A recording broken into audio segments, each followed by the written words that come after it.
भारत के साथ पाकिस्तान को कंपेयर करना, पाकिस्तान का कंपैरिजन इस वक्त सिर्फ अफगानिस्तान से बनता है। IMF ने फरमाया है।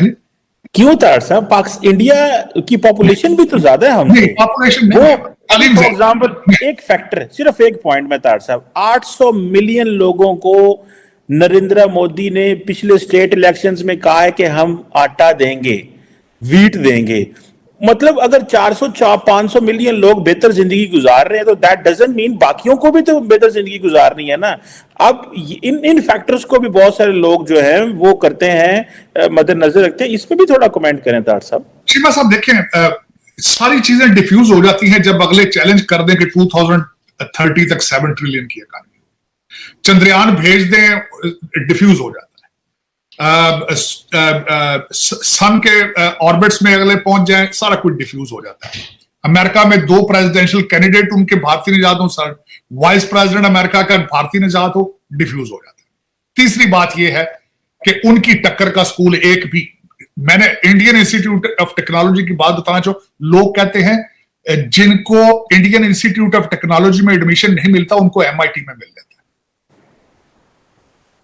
तो चीमा साहब इन चीजों के साथ ना दर हकीकत आपका कंपैरिजन तो बांग्लादेश से भी नहीं बनता। अब आपका, आप उनके साथ किधर जाएंगे? आप वो तो बहुत आगे जा चुके हैं आपसे, वो तो 100 साल का गैप दे चुके हैं आपको, वहां कहां जाएंगे आप?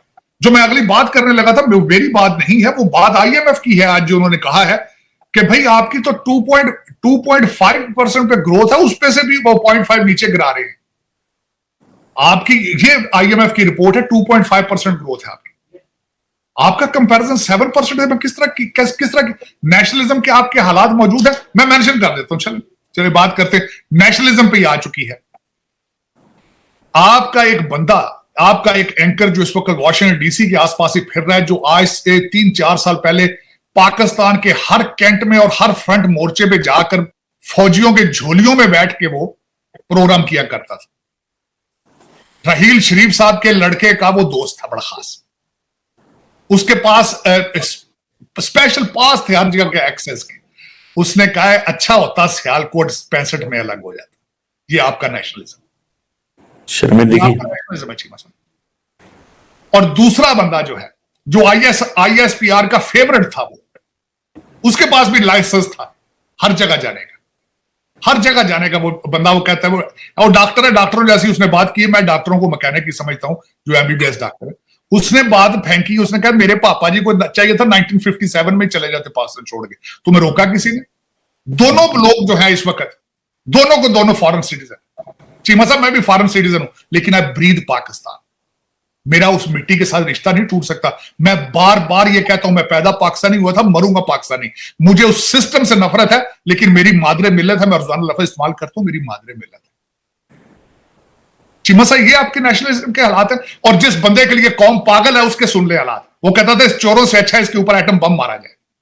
नौज़बिल्लाह, ये उसके अल्फाज हैं, आपके मुर्शिद के, इमरान खान के अल्फाज हैं कि इन चोरों से बेहतर है इस मुल्क के ऊपर एटम बम मार दिया जाए। चीमा साहब मुल्कों की तरक्की के लिए मैंने आपको बताया था, Nations can not survive without nationalism. आपको इंपोर्ट करना चाहिए कहीं से नेशनलिज्म, अगर लोकल नहीं मिल रहा था, लोकल नहीं बन रहा। मैं बता रहा हूं आपको, इस वक्त पाकिस्तान में पाकिस्तानी कोई नहीं है, कोई इंपोर्ट करें, कोशिश करें कहीं बाहर से खरीद के कोई पाकिस्तानी ले, क्योंकि पाकिस्तान को सिर्फ पाकिस्तानी ही को बचा सकता है। जो तली पर रख के आए, वो कहा मैं तली पर रख के आया, now I will see how somebody challenge Pakistan.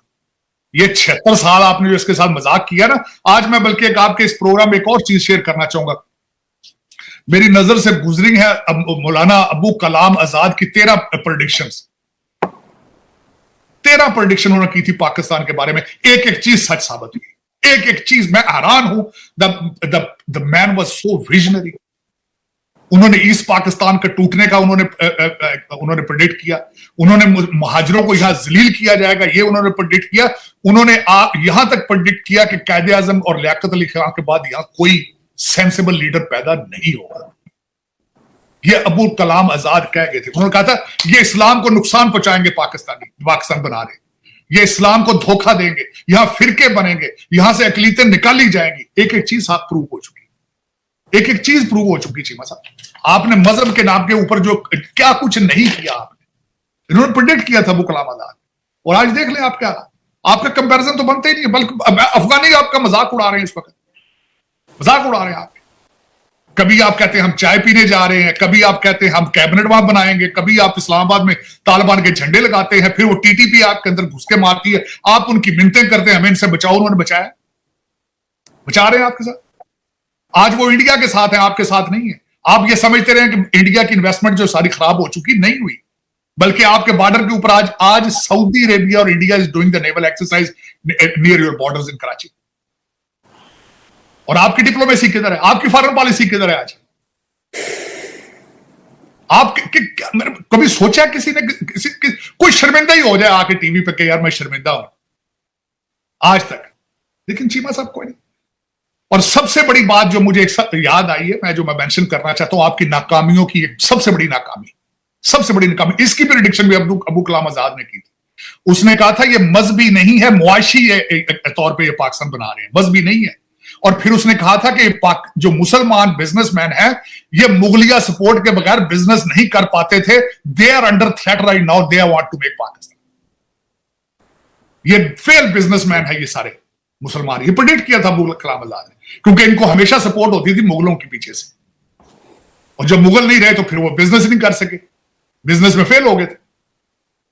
फिर वो आके उन्होंने पाकिस्तान बनाया, जो कर रहे हैं इसके साथ आपके हालात पता है आपको। इस वक्त एक भी पाकिस्तानी नहीं है वहां, सारे के सारे आप लंदन बेस हैं, दुबई बेस है, फराडिये इकट्ठे हैं आप सारे के सारे। चाहे कोई अफसर है गवर्नमेंट में तो भी फराडिया, जो बाहर है वो भी फराडिया। करेक्टर नाम की चीज कोई नहीं है, किरदार साजी आपने बंद कर दी। पता नहीं पर चीमा साहब आपकी डायरेक्शंस क्या होनी है, लेकिन आपको ये सोचना होगा कि आपके शहरियों को रेस्क्यू भारत कर रहा है। ईरान आपके शहरियों को नारे मार मार कहता बाहर निकलो, पाकिस्तानी खेड़े, उन्होंने गोली मारने से पहले पूछा था। ईरान में जो गोलियां मारी थी उन्होंने रैंडम नहीं मारी, उन्होंने कहा जब पाकिस्तानी बाहर साइड से निकले हो। और ये आपके हालात और आपकी खबर भी कोई नहीं है। सबसे बड़ी बात है खबर भी नहीं देते ना। आपको एक सीक्रेट पता नहीं किसने बता दिया है कि अगर टीवी पे चैनल पे या कहीं खबर नहीं आएगी दुनिया को पता ही नहीं चलेगा। आप ये गलत फहमी में, आप अगर इंटरनेट की तारें ढीली कर देंगे तो दुनिया कंट्रोल हो जाएगी। ये आपको पता नहीं किसने बता दिया। आपको एक सबसे बड़ा प्रॉब्लम ये है पाकिस्तान में चीमा साहब, आप समझते हैं हमने दुनिया को बेवकूफ बना रखा है। आप समझते हैं कि दुनिया नाक में रोटियां डालती है, दांतों में मुंह में नहीं डालती। ये सबसे बड़ा आपको प्रॉब्लम है, सबसे बड़ा। लेकिन यह कि इस वक्त आपके लोग तो खैर दुआएं कर रहे होंगे यार कि पाकिस्तान अमेरिका जो है ईरान के साथ कुछ छेड़े, हमारी लॉटरी निकले, को आर्मी बेसे वहां से ड्रोन उड़ाने के लिए आए, अमेरिकन कुछ डॉलर शालर लेकर आए। इस वजह दुआएं हो रही देगे चढ़ा रहे हो, मनता मान रहे होने पाकिस्तान, क्योंकि प्रोडक्ट तो आप एक्सपोर्ट करने के चक्कर में नहीं है। आप यहाँ हवाई अड्डों की कीमत खाते हैं या दहशतगर्दी ऑर्गेनाइजेशंस की खाते हैं, लेकिन इससे अलावा आपके पास ना कोई प्रोडक्ट है, ना सोच है, ना अकल है। क्योंकि चलाने वालों के सबके बच्चे बाहर बैठे हैं, they don't excuse my language, they don't care. उन सबके बच्चे लंदन में है, टोरंटो में है, और जो वो हर वक्त अपना कैरी ऑन पैक रखते हैं, सिंगल वन वे टिकट उनके पास होता है। फिर वो पाकिस्तान की पॉलिसियां क्यों बनाएंगे? वजह क्या है? उनका कोई इंटरेस्ट है वहां पे? ना, जीरो। लेकिन चिमा साहब इससे अगली बात जो खास कर करना चाहते, हाँ एक बड़ी अच्छी बात हुई है, मैं हैरान हो गया, वो भी मैंने अभी उसको कंफर्म करना है। वो कंफर्म ये करना है कि पाकिस्तान जो है 140 नंबर से हटके करप्शन में 133 पर आ गया। और उसमें जो पढ़ा गया, कहते हैं पुलिस वाले जो है, या तो फिर पुलिस वाले कहते हैं उसमें पुलिस की परफॉर्मेंस बड़ी अच्छी। हालांकि मैंने आपको बताया था मुझे पाकिस्तान में चोरों से डर नहीं लगता, पुलिस से लगता है। मुझे डाकुओं से डर नहीं लगता, पुलिस से लगता है डर। दूसरे नंबर पर जजों से डर लगता है, क्योंकि बोलियां लगती इन जगहों पर। मेरी इंफॉर्मेशन के हिसाब से तो थानों के एक्शन होते थे, मेरे हिसाब से तो इस वक्त अदालतों के भी एक्शन होते हैं। सुना अच्छे अच्छे जिले जो है, जिस तरह खारियां है, जिस तरह जेलम है, जहां ओवरसीज पाकिस्तानी के बच्चे हैं या प्रॉपर्टियां हैं, सुना वहां के तो एक्शन होते हैं हर चीज के वहां पे। लेकिन चीमा साहब ये एक मिरेकल है, मैं समझता हूं दिस इज अ मिरेकल। लेकिन देखें, कल एक और अच्छी खबर भी सुनी थी, सुना नोटों की शक्लें तब्दील हो रही हैं, नए नोट निकल रहे हैं। मोदी साहब ने किया था, वेरी सक्सेसफुल ऑपरेशन था उनका इंडिया में।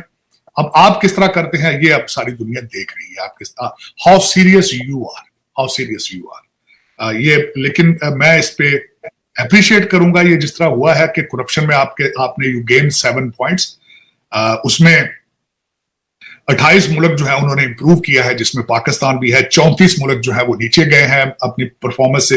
118 मुल्क जो ऐसे हैं जिन्होंने अपनी सिस्टम को मेंटेन किया, अपनी पोजीशन को। डेनमार्क, फिनलैंड, आयरलैंड जिस तरह वो थे, वो और न्यूजीलैंड अपने टॉप पर है वो करप्शन में, करप्शन के बगैर, करप्शन फ्री कंट्रीज।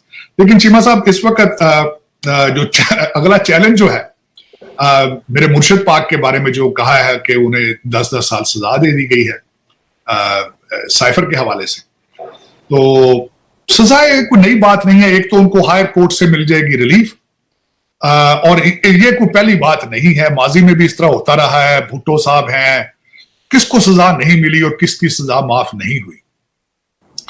मेरे ख्याल में मरियम नवाज को भी हुई थी, नवाज शरीफ साहब को हुई थी। इनको भी आज नहीं तो 5 साल बाद कहीं और से रिलीफ मिल जाएगी। फिर इनको नहा धो के, इनको कपड़े शपड़े पहना के फिर ले आएंगे, कहेंगे नहीं जी वो ये अमर बिन मारूफ के बगैर उसके बाद कोई नया एक नाम रख लेंगे, रियासत मदीना की बजाय कोई और नाम रख लेंगे, सिरातुल मुस्तकीम रख लेंगे इसका नाम, फिर चला देंगे नई कॉपी, कहते पुरानी शराब नई बोतल फिर शुरू सामने ले आएंगे। लेकिन चीमा साहब, दुख वाली बात यह है कि आज मैं जो एक आर्टिकल पढ़ रहा था बिलखसूस इस हवाले से कि सियासतदान, खैर सियासतदान, मैं तो उनको सियासतदान मानते ही नहीं, क्योंकि सारे के सारे एस्टेब्लिशमेंट के पेट से पैदा हुए हैं और उन्हीं की मर्जी से चलते हैं। लेकिन आज ये बात मैं देख रहा था कि पाकिस्तान में सिस्टम हाइब्रिड सिस्टम है। सिस्टम क्यों नहीं चलता? क्योंकि पाकिस्तान में सिस्टम को कामयाब होने ही नहीं दिया जाता। ये कई लोगों के फायदे में है कि साल डेढ़ के बाद इनको जूते मार के बदनाम ये हो, मलाई खाते कोई और हैं, और ये सामने जलीलो ख्वार करके रजीम चेंज करके तो साइड पे कर देते। लेकिन ये क्या है, ये वो क्यों नहीं सोचते? मैं बल्कि आज ये सोच रहा था कि जो भी है कमांड में है तो कोई पाकिस्तानी ना, कोई क्यों नहीं सोचते कि पाकिस्तान कहां जा रहा है इस वक्त? पाकिस्तान आर्थिक संकट से जूझ रहा है। इस बीच पाकिस्तान में नोटबंदी होने वाली है। State bank of Pakistan (SBP) ने मार्च 2024 तक नए नोट जारी करने के अपने प्लान की घोषणा कर दी है। यह नए नोट सिक्योरिटी वाले होंगे। इस कदम का उद्देश्य नकली नोट के प्रचलन को रोकना और पाकिस्तानी मुद्रा की विश्वसनीयता में सुधार करना है। जियो न्यूज की रिपोर्ट के मुताबिक SBP गवर्नर जमील अहमद ने कहा कि नए बैंक नोटों में यूनियन सीरियल नंबर, नए डिजाइन और एडवांस सिक्योरिटी फीचर होंगे, जिससे जाली नोट बनाना मुश्किल हो जाएगा। उन्होंने आश्वासन दिया है कि नई मुद्रा को मार्केट में सुचारू रूप से लाया जाएगा, जिससे जनता के सामान्य वित्तीय लेन देन पर कोई असर नहीं होगा। पाकिस्तानी अर्थव्यवस्था में 5,000 रुपए जैसे उच्च नोटों की वापसी लंबे समय से एक बहस का मुद्दा रहा है। कुछ एक्सपर्ट्स का मानना है कि नकली और अवैध मुद्रा बाजारों पर अंकुश लगाने की रणनीति के रूप में नए नोटों को जारी करने के साथ ही 5,000 जैसे बड़े नोटों को बंद किया जा सकता है। हालांकि गवर्नर ने नोटों के बंद होने का खंडन किया है। SBP की यह पहल पाकिस्तान में नकली मुद्रा के प्रचलन को लेकर बढ़ती चिंताओं के जवाब में आई है। नकली नोट किसी भी देश की वित्तीय प्रणाली के लिए एक बड़ा खतरा होते हैं। IMF की रिपोर्ट के मुताबिक पाकिस्तान GDP के मुकाबले प्रचलन में मुद्रा के उच्चतम अनुपात वाले टॉप 10 देशों में से एक है। यह एक बड़ी अनौपचारिक अर्थव्यवस्था और कम टैक्स बेस का संकेत देता है। कुछ एक्सपर्ट्स ने नए बैंक नोटों की शुरुआत का स्वागत किया है, लेकिन उन्होंने 5,000 रुपए वाले नोटों को लेकर आगाह किया है। इनका सबसे ज्यादा उपयोग अवैध गतिविधियों के लिए होता है। अल्फा बीटा कोर वित्तीय सलाहकार फर्म के CEO खुर्रम शहजाद ने कहा कि अकेले नए बैंक नोट जारी करने से बेहिसाब धन की समस्या का समाधान नहीं होगा। SBP को बड़े मुद्रा वाले नोटों के प्रवाह को कम करने के लिए और उपाय उठाने की जरूरत है। उन्होंने सुझाव दिया कि SBP को उच्च मूल्य वाले नोटों की आपूर्ति कम करने या उनके इस्तेमाल पर लगाम लगाने का विचार करना चाहिए।